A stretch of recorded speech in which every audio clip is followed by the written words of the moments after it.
Welcome to Guide Guru. We hope this video helps.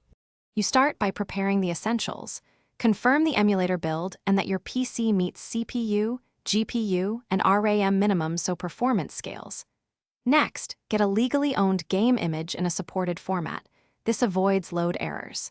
Install the emulator and required runtimes, update GPU drivers, and enable virtualization in BIOS if the emulator recommends it.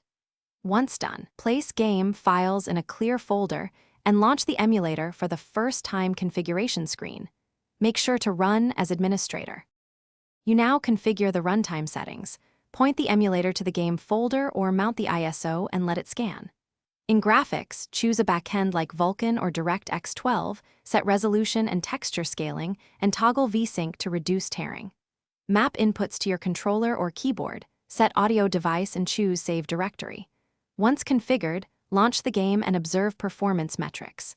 If stutters appear, lower texture scale or resolution. If crashes occur, switch the graphics backend and retry. You finish by validating gameplay. Play for several minutes to confirm stable frame rate, minimal input lag, and correct audio sync. Make iterative tweaks per game, adjust shader cache behavior, enable async shader compilation, or set a frame limiter to smooth spikes. Back up your configured profile and saves.